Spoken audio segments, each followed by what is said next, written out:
It's Sunday night out here. Mike Philippine's retirement. I mean, just how much of a clown is this guy? You know, lived with his mom until he was 68 years old. Never had children.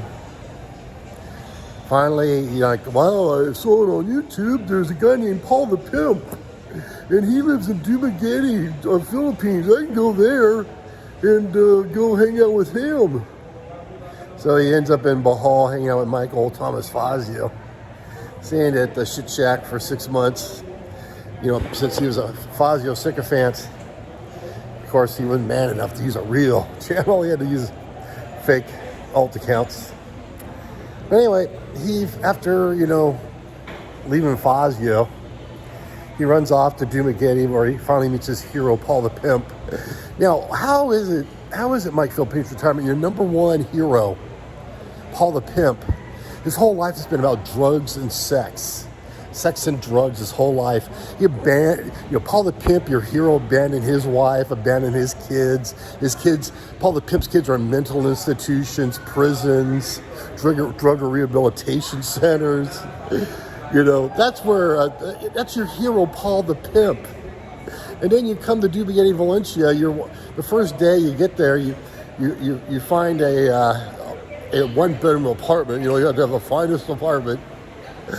After living by the shit shack for 6 months in the Bohol, you end up going to a sorry store to get some water or something, and you meet your beautiful wife. And then you end up getting married right away. And then you have a wife, that you have a new kid. That's not even yours. Living in Dumaguete, Valencia, and then you telling us you didn't care about sex? That you didn't care about having sex and having a sexual relationship in the Philippines? You married a young Filipina and you didn't care about having sex with her? I mean, how many, I think Mike Philippine's retirement, he got set up by Paul the Pimp. Just like Monty Crew, set up Paul the Pimp with a unsuspecting fellow. How many lives of Filipinas did Paul the Pimp destroy in Dumaguete, Valencia with his hookup service?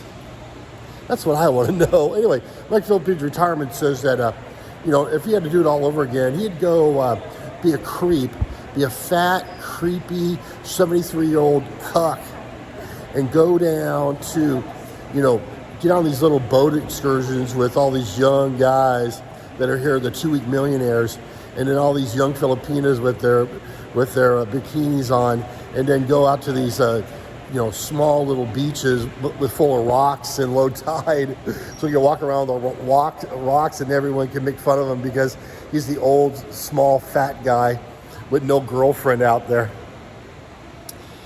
You're completely out of it there, Mike Philippine's retirement. You're completely done.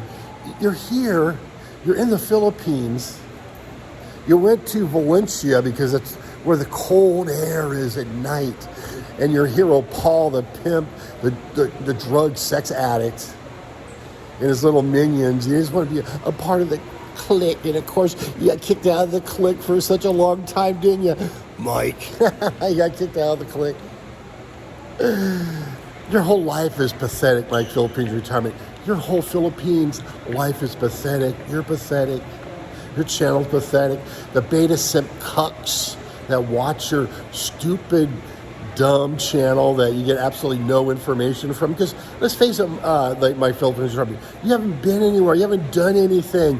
You had sex with one girl your entire time you're in the Philippines. That's literally what we're talking about. And you didn't even have sex with your wife. That's probably why she left you, because you couldn't get it up. You couldn't finish like a real man. You couldn't get it done in the bedroom. Mike Philippine's retirement, you couldn't get it done in the bedroom. That's right. Your wife left you for another Filipino because you couldn't get it done in the bedroom. And this guy's in the Philippines giving everyone advice in 2026. How sick are you to listen to this cuck? How dumb are you to take this cuck's information? Mike Philippine's retirement. It's time to pack it up and go home, boy.